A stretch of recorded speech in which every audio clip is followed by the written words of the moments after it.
everybody. Welcome to Into the Void podcast, the show with the title that has three meanings, where we're screaming our relevancy in American culture and our trajectory in the iTunes rankings. Ryan, unfortunately, is still gone. He's in the Caribbean trying to figure out what classification the Bermuda Triangle is. Good luck, Ryan. My bet's on isosceles. Technical difficulties, man.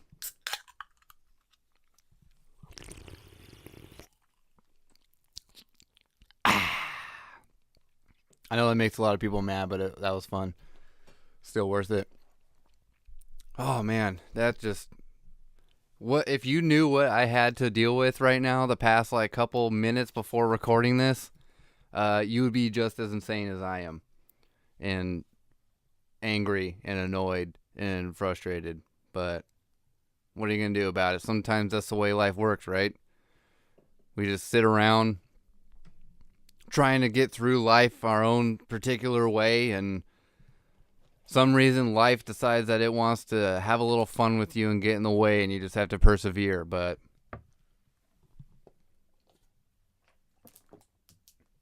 I think a lot of times we're better off for it after you're able to overcome a certain hindrance. But who knows? Who knows why we're here, why we're doing this? Why am I doing this? It's a very good question. But yeah, anyways, so after all that, be sure to go ahead, and since this all means pretty much nothing, go ahead, rate, review, and subscribe to this podcast, especially if you are have an iPhone and you are able to have the Apple Podcast app, I think is what it's now called. And I am currently working on getting this podcast on Google Play and Spotify as well. For those of you who do not have access to Apple Podcast app, iTunes on your computer, or just somehow managed to make it out alive against the Apple cult, I think I'm attempting to get it more access for you guys to listen to.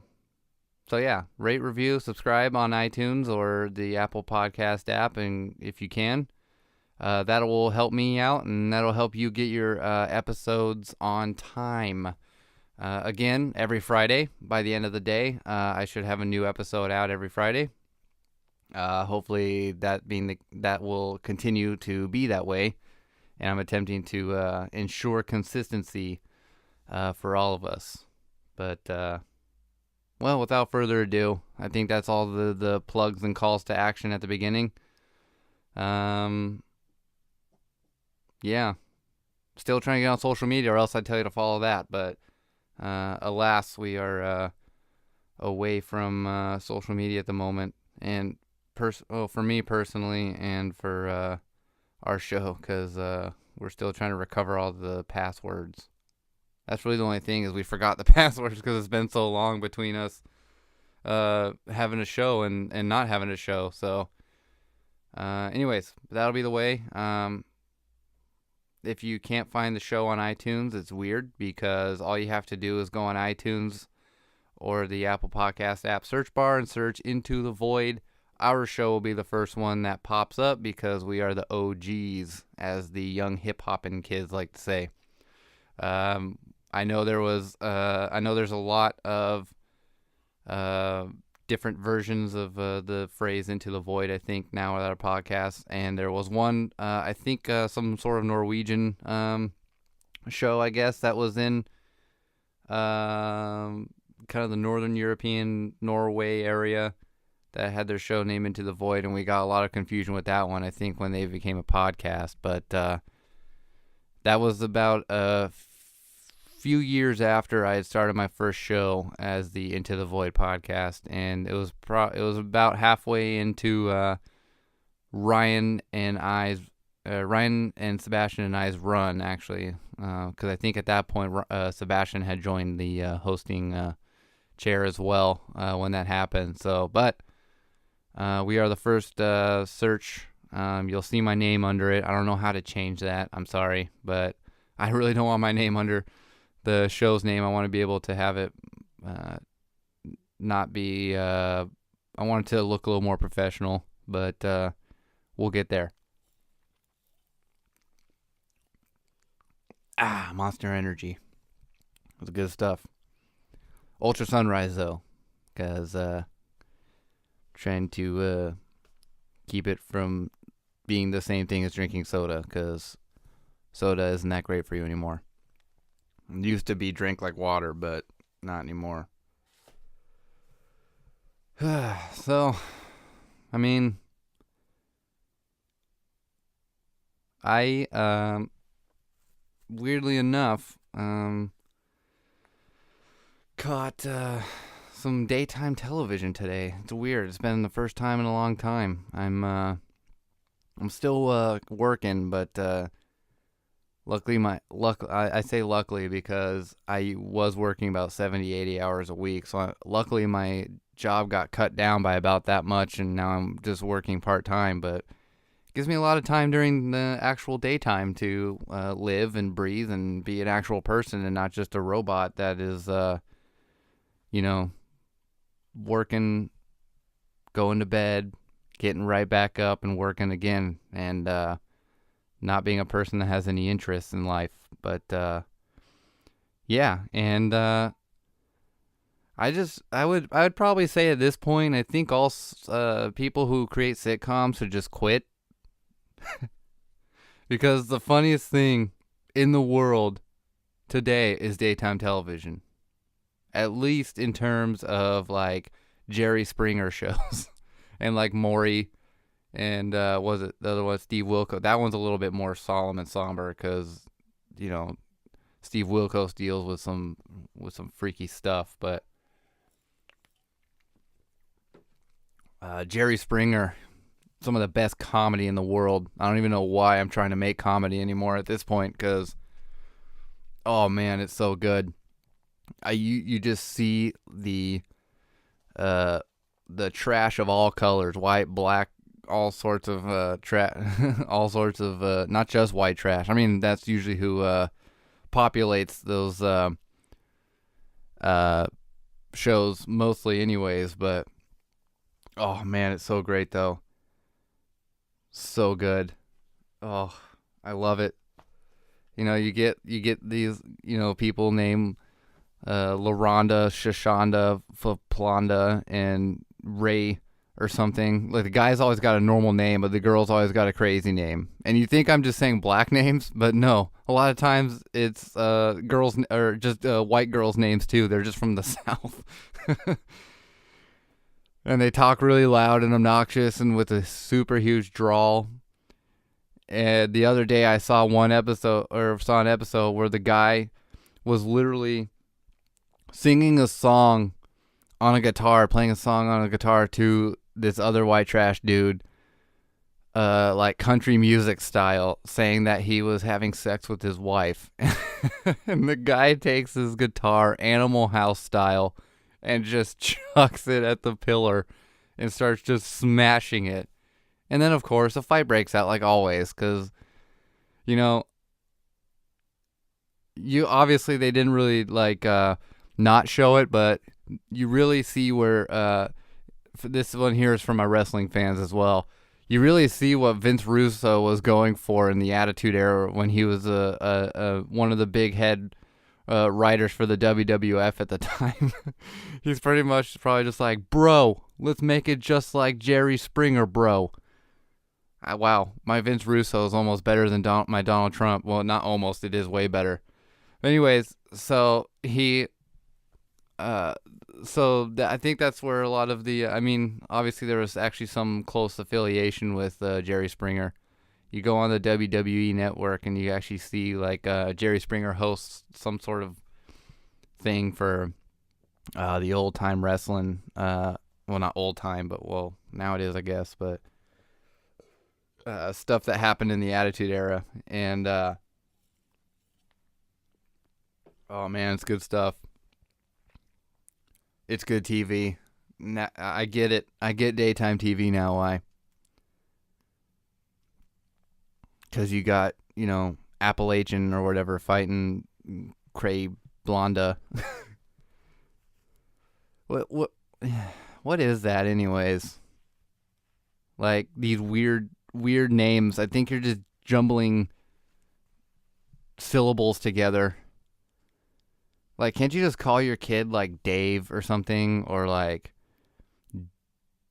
June or Julie? I guess I'm really on the J names. But like, can't you just call your kids like regular names anymore? Or does it always have to be something like weird and creative, like Rainbow or Cosmonaut or I don't know, fucking skateboard? I'm just Kaiser Soze. Is that the reference? I don't know. But you have to name your kids weird stuff now. Like, even back in the day when I was a kid, I thought my name was too plain, Sean. I didn't like it, but I mean, now I do. But that wasn't a cool kid's name back in the day. It's still not really, but it has grown in popularity. Unfortunately, though, it's because there's people like Gwyneth Paltrow who name their kid Apple that are the ones that are like swaying people's viewpoints or like influencing the way people name their kids. Is it Gwyneth Paltrow? See, I don't know. That's how out of touch I am. I think it's Gwyneth Paltrow. I have no idea. I don't have anyone to... I can't really look it up right now or else I'll ruin the flow of the show, but... I think it's her because she's the one doing the weird blogs like if you chew on like wood then you'll be healthy and live till like 160 or whatever. But bottom line though is Apple? You named your kid Apple? After a fruit? Apple? Is that what you want me to throw at your face? 'Cause I'll do that. Is that why you named your kid that? Instead of just being like, hey, throw this apple at my face, let's just name him Apple so people know how to do that already. Apple. You can't just name your son, Ryan.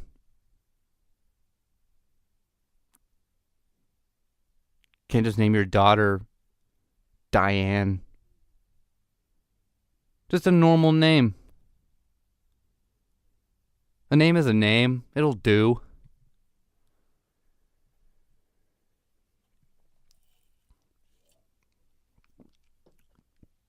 Don't name your kid Apple. I'm gonna name my kid Pomegranate.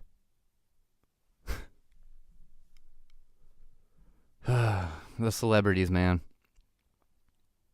I don't understand this whole like artist ideal that you have to be some sort of weird and like eccentric person and that you have to like do and say weird things to be some sort of brooding and deep artist or whatever. And it's just like, no, it's okay to be normal.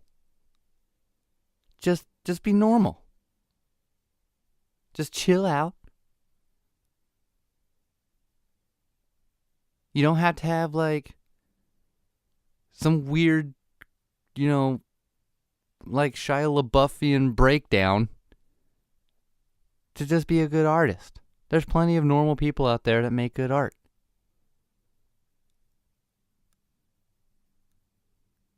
I mean, in general, with people who decide what good art is, who knows? But it seems like a lot of times, the weirdest stuff isn't always the best stuff anyways. Like, why do I have to listen to music where the guy's like playing a harmonica and banging on a trash can like Mumford & Sons style to be considered good music?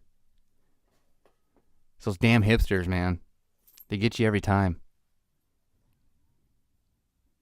You think I'm a little harsh on the hipsters, but, I had to live with them for a while. I couldn't even take it for a while. Now imagine having to live with them all the time. Especially when they're gentrifying every every town in every state now.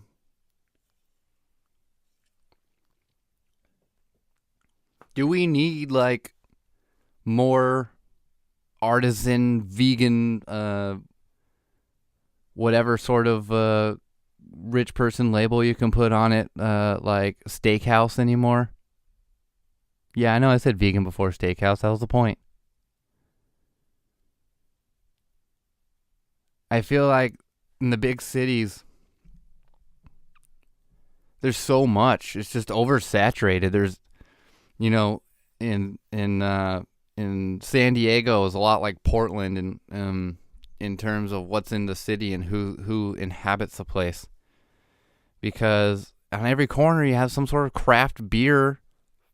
Ooh, excuse. Speaking of craft beer, you have some sort of craft brewery or a craft, beer house or whatever, tap room, blah, blah, blah, blah, blah. And it's like, guys, one will do per street. And even one per street is plenty. But now every street is lined up with like tap rooms and some sort of weird beery pun like Hoppy House or, Suds Mackenzie tap room. It's like, those people are almost putting themselves out of business with how much oversaturation it is. It's ridiculous. Craft beer. It's craft. I hate that phrase anyways. Beer is beer. You drink it, you get drunk. That's how it works. Especially if you drink too much of it. Doesn't matter what kind of beer it is. People are always telling me the sophistication of the flavors or, it's got this sort of weird tropical fruit mixed in it or whatever. And it's like, I don't think so. And there have been a couple times where I've tried it and it doesn't taste like anything other than beer. Just tastes like hops. And that's it. And then there's like the domestics or whatever that, they taste different, but it still tastes like beer. I don't know. I can't get in with that crowd. I'm more into I guess if I was a hipster for anything, it'd be vinyl records. I get into that crowd, but for me, it's just because it's I don't really buy new records, really, honestly. Like, I buy them because not only are they fun and I the sound's okay. I mean, I wouldn't argue necessarily that's better, but it sounds okay, especially if you got like a decent stereo. But for me, it's just like I have a piece of history in my hand, like bands that my dad and my uncle, like, and my mom and like my grandparents or whatever. Not really my grandparents because I don't really listen to their type of music, but you know what I mean? Like, people before my time had and listened to, and they had a whole life and a childhood based around these pieces of vinyl. So it's not really necessarily for the image of I collect records or whatever, but I like, and sometimes too, it's just a way to hear these legendary bands that are already legendary before you were born, and kind of it's a time capsule. You get to see what their original take on their song was, and you don't have to hear it remastered or digitally enhanced or whatever. And I don't know, you catch it all. But other than that, what are we doing? What are we doing? Going to artisan bread shops or whatever. These people think they can bake bread better than French people.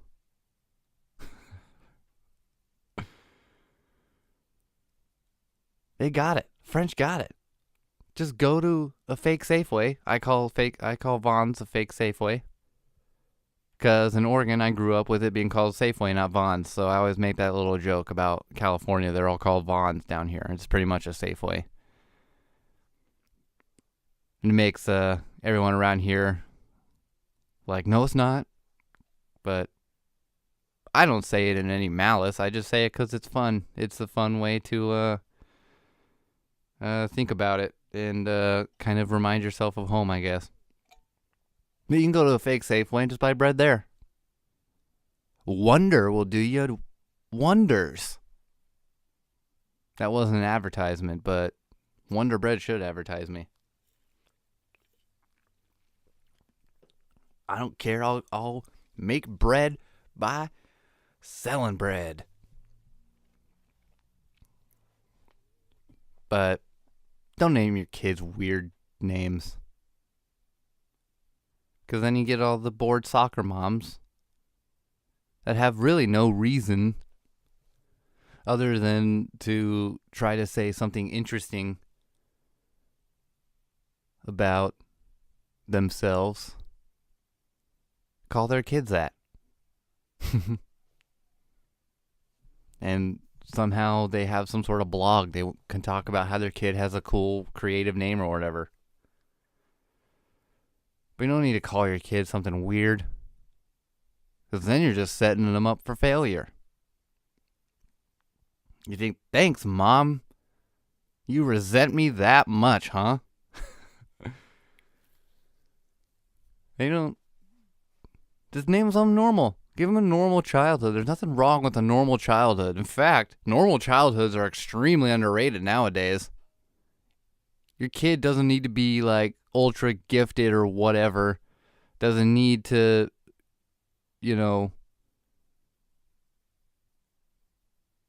be in a special academy with schools with uniforms or whatever. Just let them run around. Let them be kids. Don't even be reading them, biology textbooks when they're still in the cradle. My son's going to be a genius. Oh, my daughter is going to be the first, women president or whatever. Likely won't happen. Just won't. Very likely. Your kid's probably not special.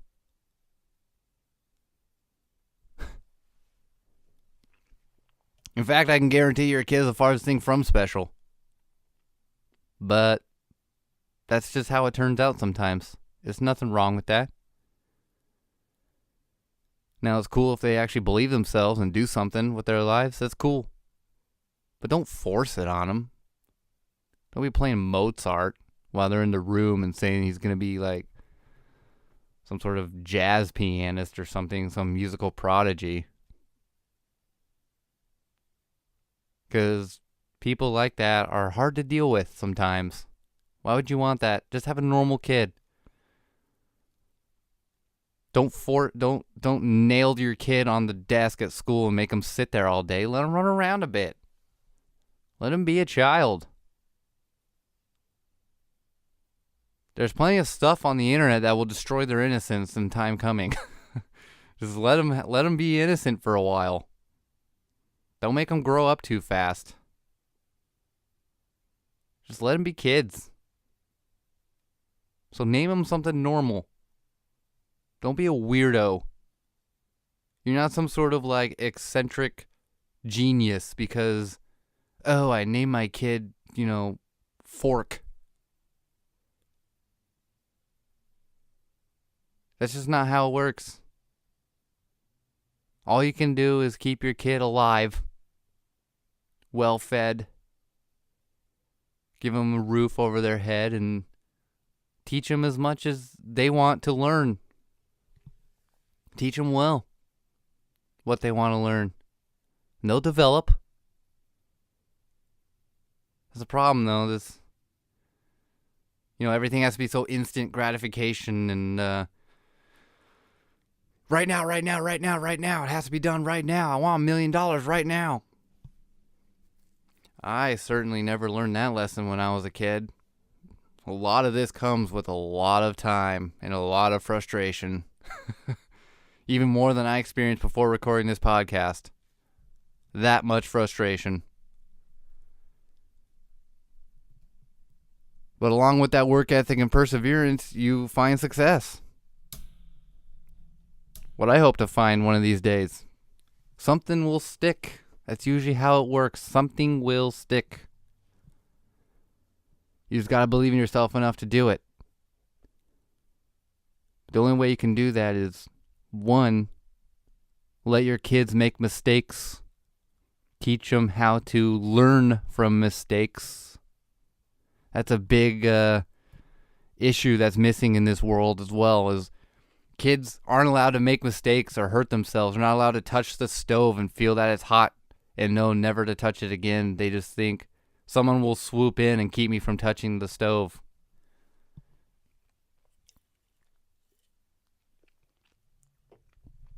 Life is dangerous, guys. Life is dangerous. You might step off a curb and get hit by a bus. Or any car around here in California for that matter, because they don't pay attention to shit. Can't tell you how many times that I've had to almost slide over the hood like Starsky and Hutch just to avoid being hit. They're not even looking. I can tell when they're gonna almost hit me because they're not even looking. They're just staring at one side of the road or their phones. But life is dangerous.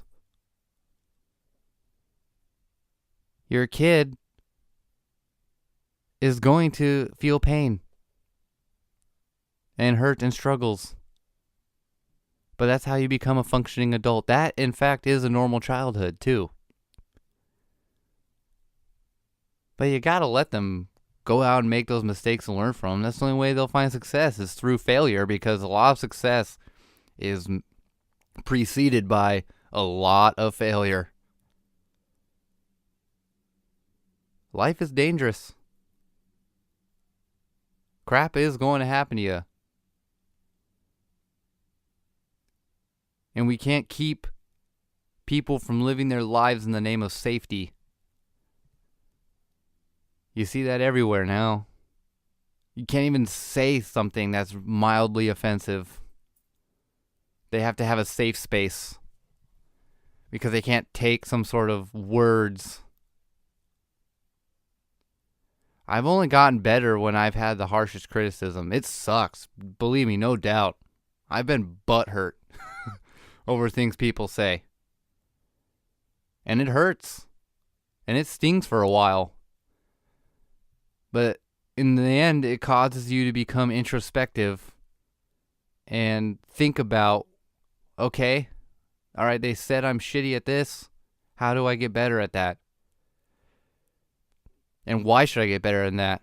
Sometimes it's just because you're mad at them and you want to show them up. But a lot of times, too, it's like, okay, well, who is telling me this stuff? Because they might be just trying to help and give you honest criticism. Because what do you if you have a football coach, let's say, for analogy purposes, and you play like crap out there, and he says, oh, you did great, good job, fantastic job, you're going to keep practicing and make a habit out of the wrong and crappy things. You need someone like your coach to be like, hey, man, you screwed up, and you screwed up this way, fix it, and here's how you'll fix it. And that's the problem, I think, too, with the way people, and I'm gonna say too, I'm gonna in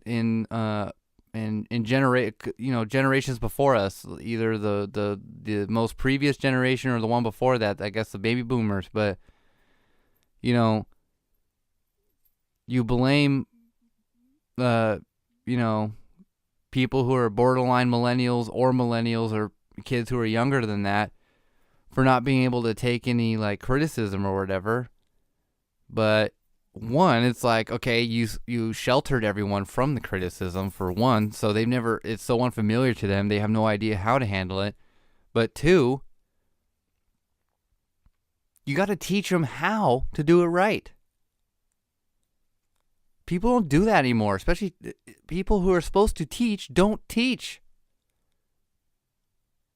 And I'm not talking about just like schools or whatever, just any sort of authoritative position where you're supposed to show someone how to do something. Instead, people are like, whoa, you screwed up. I can't believe you did this, blah, blah, blah, blah, blah, blah. I'm going to have to blah, blah, blah, blah, blah, and take over and, like, you know, fix it or whatever. But in the future, they're going to screw up still.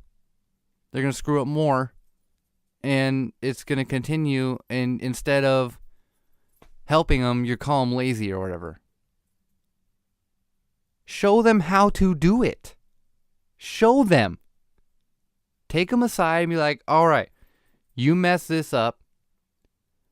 Let's go back to the football analogy. You missed this tackle because you grabbed him by the shoulder pads or something and tried to throw him down. That's not how you tackle. Instead of being like, you know, get on the bench, blah, blah, blah, or whatever. Here's how you tackle. You take them, boom. You show them how to do it. You have to teach if you are in a position to teach. Walk them through it. But even now, that's too harsh, too offensive. I'd like to meet the person that goes throughout their entire day without being offensive or not coming across some sort of offense. Not going to happen. That's for sure. Being a human and existing at all is an offense.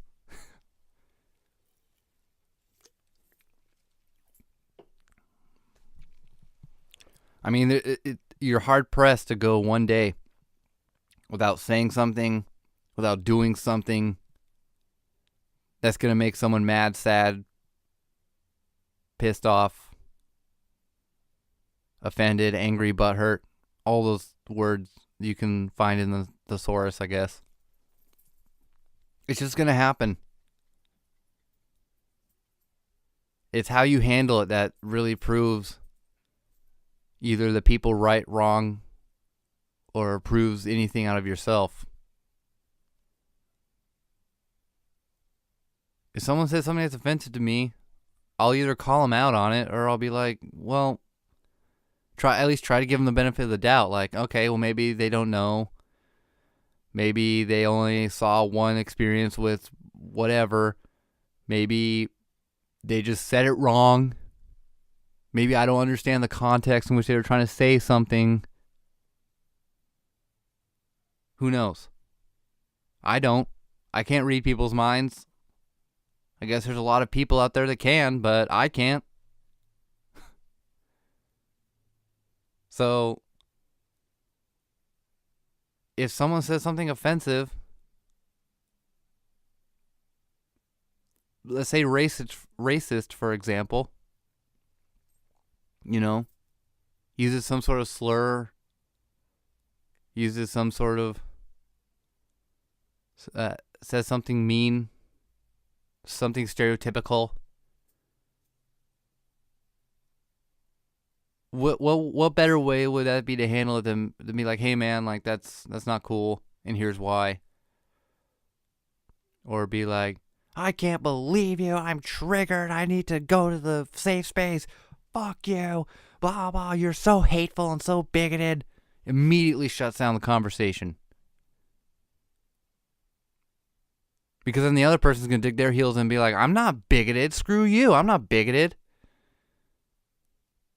And then they'll probably dig their heels in even further and double down and start saying actually racist, stereotypical, homophobic, transphobic, whatever phobic you can really think of. And they'll start doubling down on it. Creating that problem.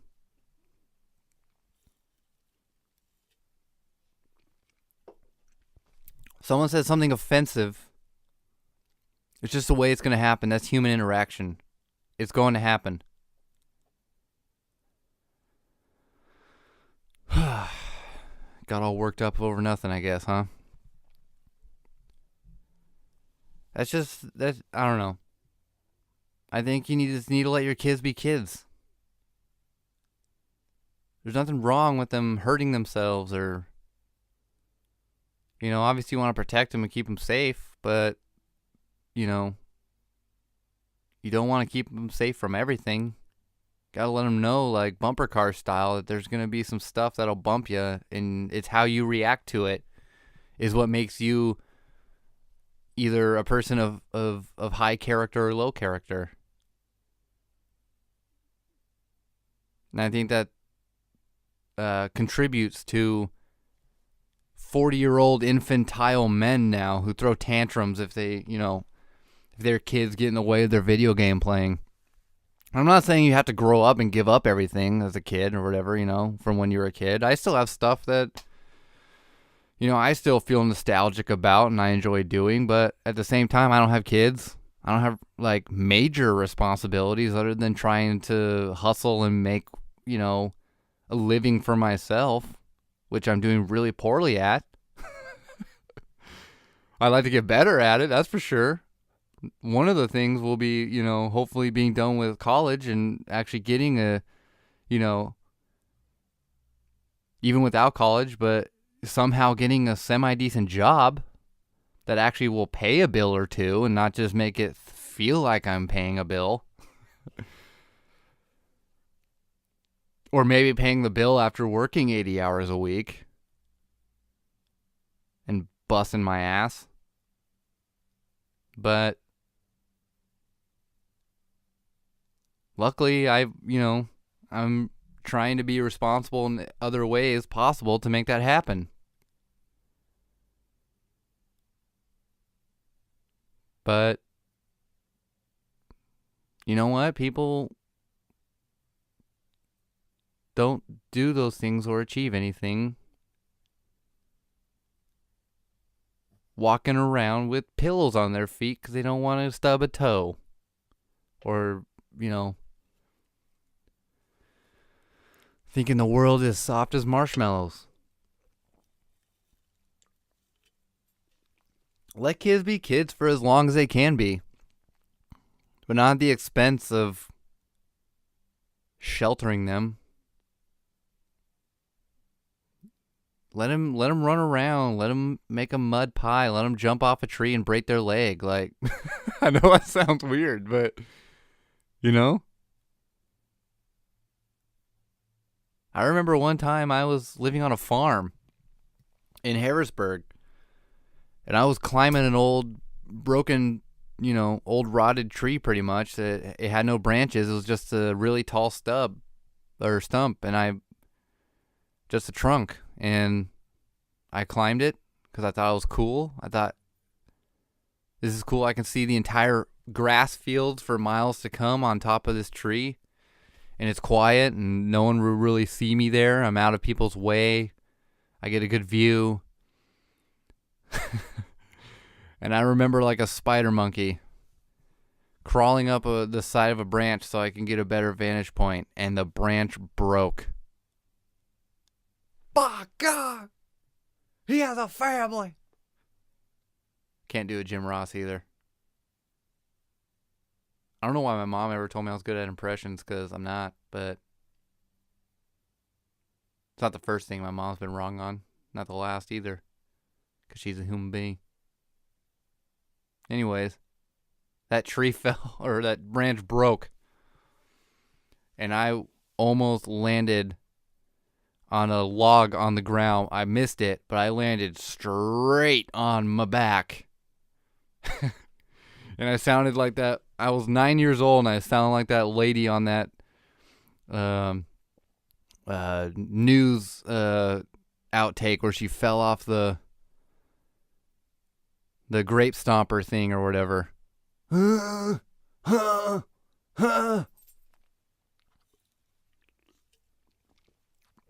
But I knocked the wind out of me.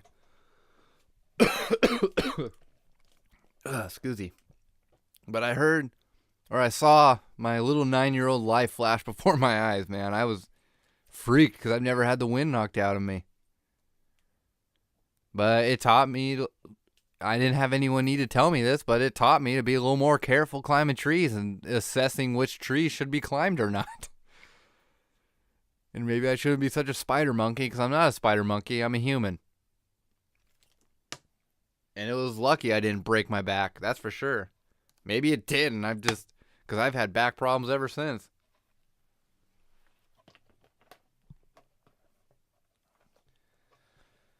I've had developed scoliosis back in the day. I probably still kind of have it. I have pretty bad back problems. So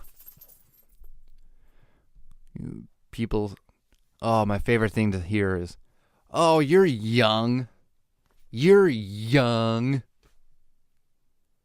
Like my age has anything to do with the way my body feels, or that somehow I myself have found the fountain of youth and I'm going to live forever and have a wealth of endless energy. I don't need sleep. I don't need to take a break. I can run for miles and miles. I'm a sports car of a person. And that's not how it works. Maybe it did back in the day. Who knows? I wasn't that age back in the day, but and I probably attribute it to 15 years of basketball and was it now at least 10 years of skateboarding. Those are all hard on the joints, and skateboarding's a high impact sport anyway. So, I'm still in the shape now where if I fall, I can obviously get back up. Maybe a little slower than I could when I was, 17, 18, because I could fall off a board and roll right back up on the board and keep going. But now it's like, the stuff adds up.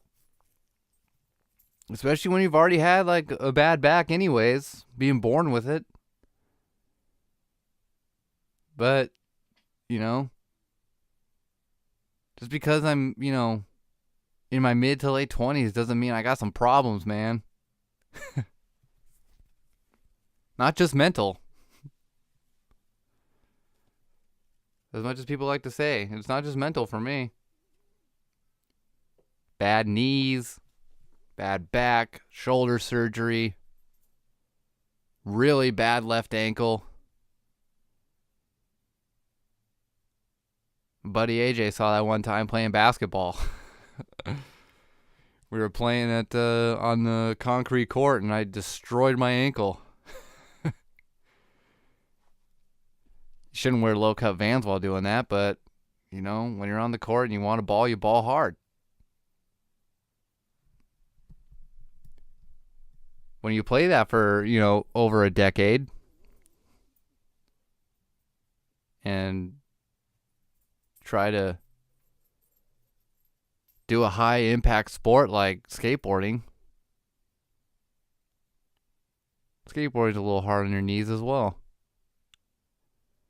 And your ankles. Not to mention when you fall hard usually. If you're ripping it fast enough, like you should be. It's going to add up even when you're young. When you start young, you end young. But it's true, I'm not some decrepit old man. I still want to skate. I still got the fever. I still try to every day. Or find a way to. Even if it's just skating to get somewhere I need to go. But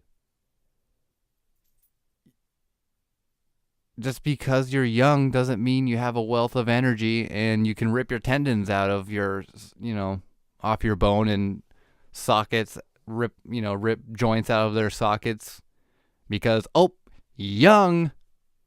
That ain't how it works, man. And I don't have a wealth of energy, man. I gotta sleep 8 hours a night just like everyone else. Especially when working. And it depends on what you're working on, too. If you got a really physical job, that takes a lot more energy. It's just the way the human body works. It ain't about age. Ain't about age. It's about how the human body works. Just dropping some science on you. Really piss poor science, but who cares? But that's how it works. So just because I'm young doesn't mean I ain't feeling anything. That's the type of thinking that makes some dumbass dude who drank too many PBRs doing backflips off a cliff, who 9 out of 10 times lands on his feet just fine, thinks he's invisible, and then the one time he ends up flat. You gotta learn to be cautious as well as reckless. You gotta choose the times to be reckless. Because if you're too reckless, obviously, you got some problems coming your way. That's actually a really big lesson in skateboarding as well. It's not about, a lot of times, you want to go hard and you want to land every trick, but you also got to learn to know when to bail. Because I've messed up my ankle many times. Or, fell on my hip too. A hip injury is a big one in the skateboarding community. But you mess up your hip, falling on it. A lot of people fall on their heads too. And sometimes you do think you got it and you don't, but generally you have to learn to know how to and know when to bail properly. That's just as much as learning how to land the tricks themselves. It's much like, here I go again, Sean. Much like pro wrestling. You gotta learn how to give the moves and take the moves. You gotta know how to power bomb someone, and you gotta know how to take a power bomb. You gotta know how to go on the offensive and sell. Because a botch move is just as much on the person who takes the move than it is on someone who gives the move. If you're sandbagging, which means not letting the guy lift you up on a suplex, you could hurt both of you. The give and take, yin and yang of that, applies also to skateboarding in that regard. And that's how you learn. Skateboarding to me is the ultimate trial and error. Oh my gosh, I am so hot right now.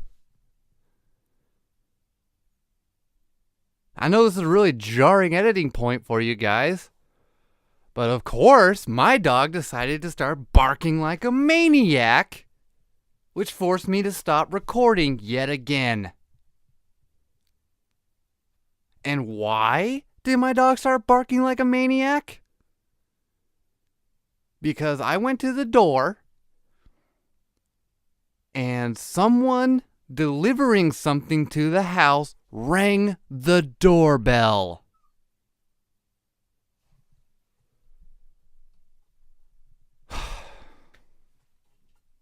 More frustrations and obstacles I gotta get around. But tell me something, FedEx, UPS, mailman, delivery guys. Why are you ringing the doorbell if you don't think anyone's there? Someone's going to find what you're delivering eventually. Alright? People living here will come home. And I know it doesn't make sense because I was here, but I'm doing something like recording this podcast. So if I don't answer, don't ring the doorbell. Leave it on the freaking welcome mat. And by the way, you're unwelcome. Why are you ringing the doorbell? Someone's gonna see it when they see it. Ay. I am excited though, because what's in the package is a bunch of Zevias. If you ain't tried Zevia yet, oh, it's so good. I never really was a big soda drinker before, but I mean, I was for a time, that's for sure, but I stopped drinking it when I saw how bad it was for you. And So I stopped drinking soda for like years and years. When I was like 18, I stopped drinking soda. And, obviously you sometimes you pick it up shortly after. Well, whatever. Since then, I try my best not to drink soda. And then Zevia comes along and is a game changer. And this ain't no ad. Oh my gosh, though, that would be a dream if they would sponsor me. Sponsor the show. But anyways. So Zevia is basically like stevia, leaf extract. It's a natural sweetener. Doesn't up your glycemic index. And it doesn't play with your glycemic index or your blood sugar. And it's 0 calories, 0 sugar, 0 carbs, 0 everything. Just gives you all the flavor and without any of the stuff that a lot of times comes with flavor. And sometimes I had to get used to it after a while, the stevia. Sometimes it can have a bit of a chemically aftertaste for some reason, even though it's based on a plant. But some things, sometimes it depends on what you put it in, because sometimes it doesn't have the aftertaste. Sometimes it has a really bad aftertaste, and sometimes it has no aftertaste or a very minimal one where you can get past it. But basically, Zevias are sodas made with stevia. So it's like 0 everything, but you get amazing flavors like cherry Coke, and it actually tastes like cherry Coke. Actually, I think it's better than the real cherry Coke. And people living in the house love it. I love it. And so we subscribe to it online. So we get shipments every month or something like that. So it's pretty wonderful.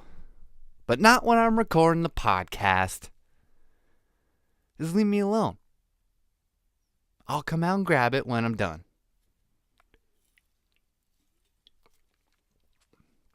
Anyways, I believe I was talking about how skateboarding is one of the best examples of trial and error.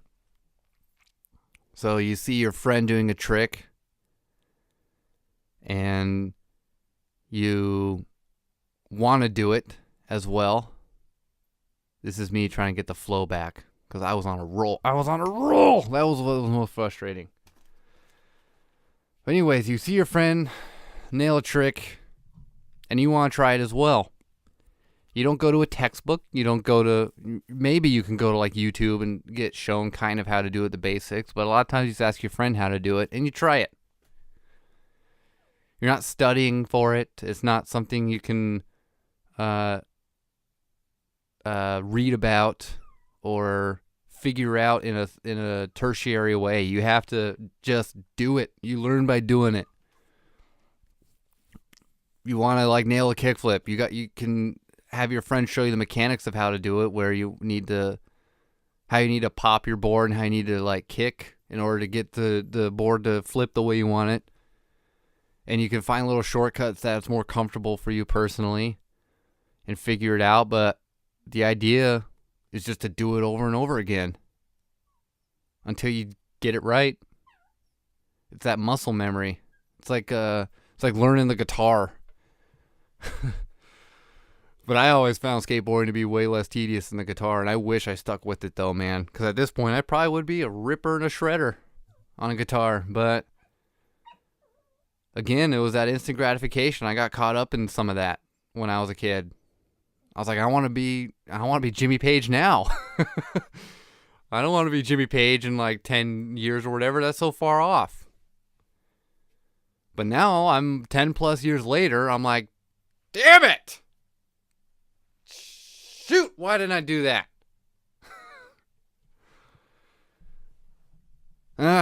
It's just the kind of regrets you got to live with sometimes,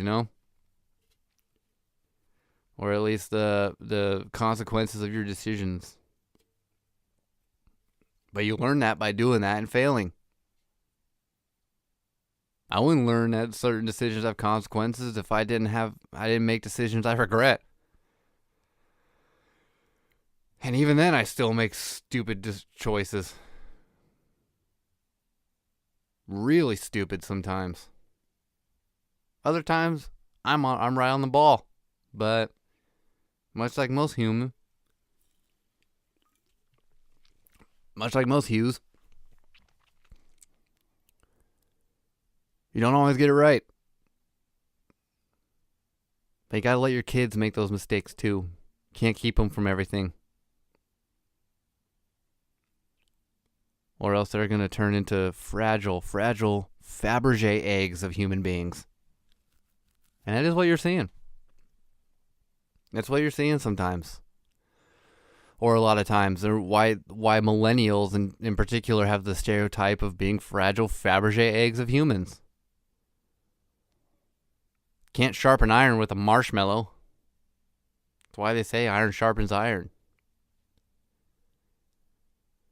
I've noticed that even when skateboarding or playing basketball, I always play way better when I'm against better competition. I don't really do much competition skateboarding wise, but you know what I mean. When the bar is set higher, you either fall behind or you reach the bar or reach above it. It's up to you. But can't rely on other people to do things for you.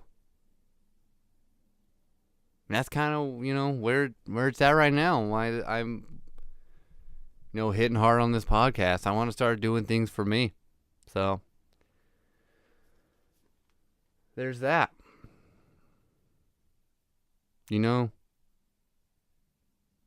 What's not a failure and what allows you to fully succeed is my friend Diamond Dallas Page and DDP Yoga.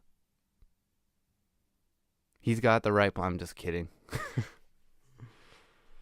I always love, though, on Jericho's nice little, slight logical stretches to make it work when he tries to introduce DDP Yoga commercials. It's good. I like it. But no. What is great, though, and it's interesting we talked about skateboarding right there, because I'll do a Jericho-esque stretch of logic to get there, is what they got over there at Six Pack Skateboards. I know you're going to hear this ad nauseum, but you know what? I'm trying to get that money. Just kidding. I'm just trying to get... I'm just trying to build up sponsors and get it done, And give shout outs to people who let me be our sponsors. So I was on Instagram the other day, the one time a day I'm able to. And on Six Pack Skateboards' Instagram, which is SIXPACK_skateboards, that's how you'll find them on Instagram. You found out that they have all sorts of sizes of boards ranging from 8 to 9 inches, all for $30. $30. That's so cheap. Every time you go to a skate shop, especially with boards that size, you'll find usually they're about $60.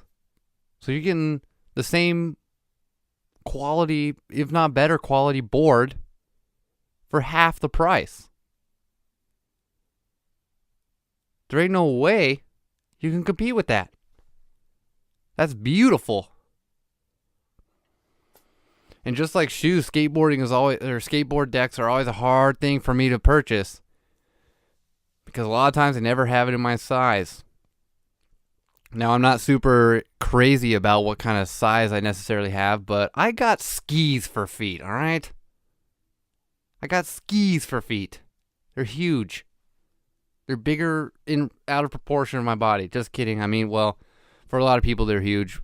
For me, they seem relatively average size, especially I know a few people that have even bigger feet than me. But they can get decks that are up to 9 inches for half the price of your local Zoomies or your local San Diego, whatever the hell they know. You can get the proper size for you for half the price with a great board. And if, you want to impulse buy, they got koozies, they got sweatshirts, they got t-shirts, they got all the other stuff that represents their brand as well. But at Six Pack Skateboards, they can offer that for you because they know what they're doing, skateboard-wise. And like I said, I've been friends with the owner of it for about 10, 15, or no, sorry, over 15 years now. And he knows guys like me with giant ass feet need something that can, be up to par with their size and be able to somewhat skate on something without making it look like a ripstick because our feet are dangling off both ends of the decks. He's got everything covered. He knows everything about it. So instead of going to a doper, be a noper and go buy a 6-pack skateboards. If you put a 6-pack in your stomach, chase it with one under your feet. Man, I should be getting like 80% of the profits by now. Sorry, bud, but I gave you a damn slogan. A beautiful one. And I'm trashing all your competition. Just kidding. Not about trashing the competition, though, because they suck. And what I mean by noper and doper was the original story I was telling you when I was advertising for 6-pack skateboards the first time. And I was talking about the guy who was saying that's dope over and over again and how I hate, burp, when I hate when people say dope. I got the dopest phone. That, number one, is the 100% most dorky thing you could ever say. It's a phone. Tell me about your cool car instead, please. And thank you. And goodbye. But the fact you said dope is about 80% of that 100% dorkiness. For sure. And don't question me on it, because I did the math. I got that 80%, and I verified it. That 80%, that's real. Anyways, you can find them on Facebook and Instagram. Get a website, buddy. Now that that's over.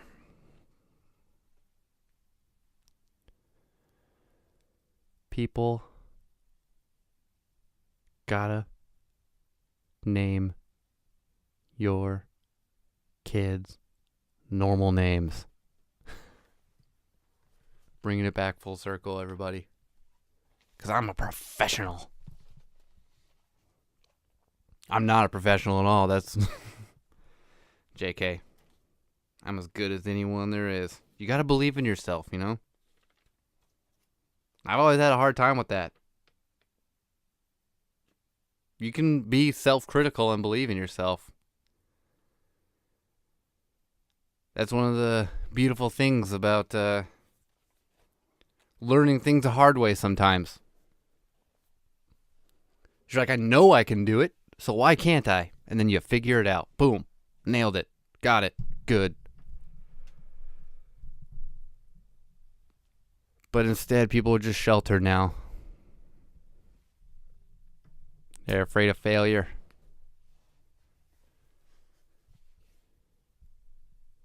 It's interesting. Used to watch Mythbusters all the time, and they actually said, for those who say failure isn't an option, that's not true. Failure is an option. See that in science all the time.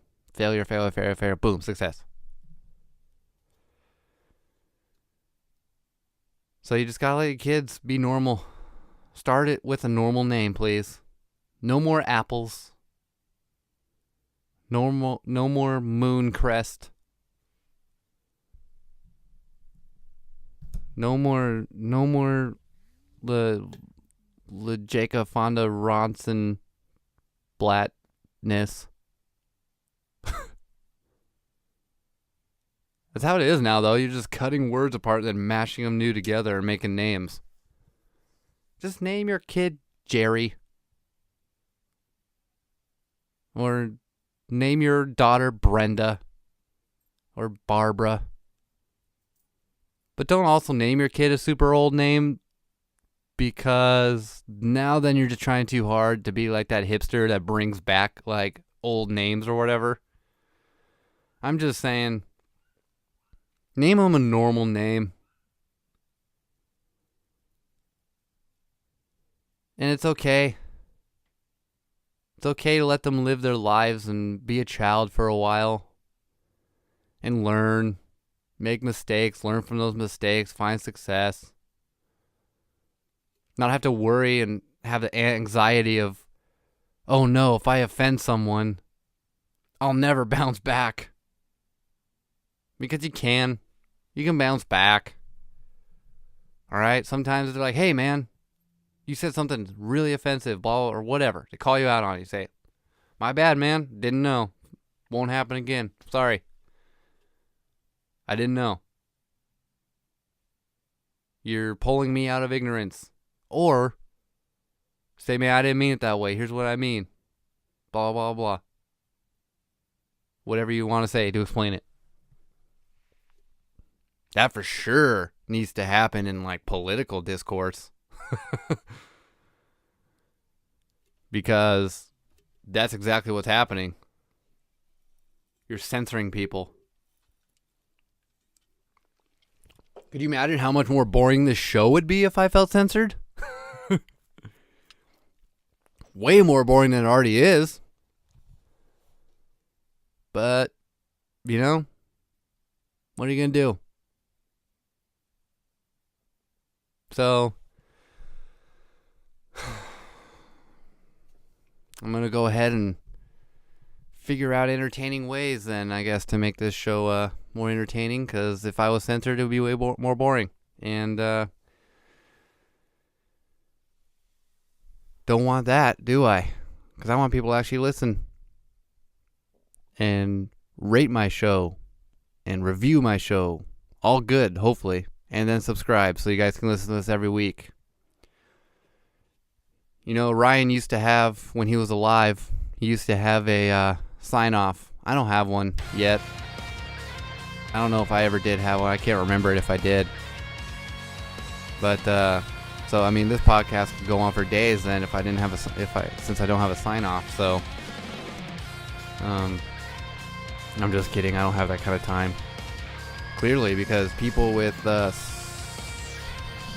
soda cans have to ring my doorbell. Don't ring the doorbell. No one's there. Just let it be. Leave it be. If I had some sort of sign off, maybe I can make a t-shirt out of it and make some more money. Who cares? Money is, you know, ruining lives right now. It's ruling everything that we do. If you don't have money, you can't do anything. There's not even free fun stuff to do anymore. I mean, other than skateboarding, but even that, if you want to go, you know, outside your town to skateboard, you have to have, you know, at least $50 on you so you can pay for a bag of chips at the convenience store or, you know, a gallon and a half of gas for $50. It's like, geez, man, if I can afford that, I'm not even going to be able to skate because I'm having to work to afford that. That's what I mean, man. Rent's too high. Price of bread has gone up like crazy. Luckily, I feel like I'm not breaking my rule talking about politics, so I'm just talking about cultural things at this point. Even with how expensive things are. I'm not going into it.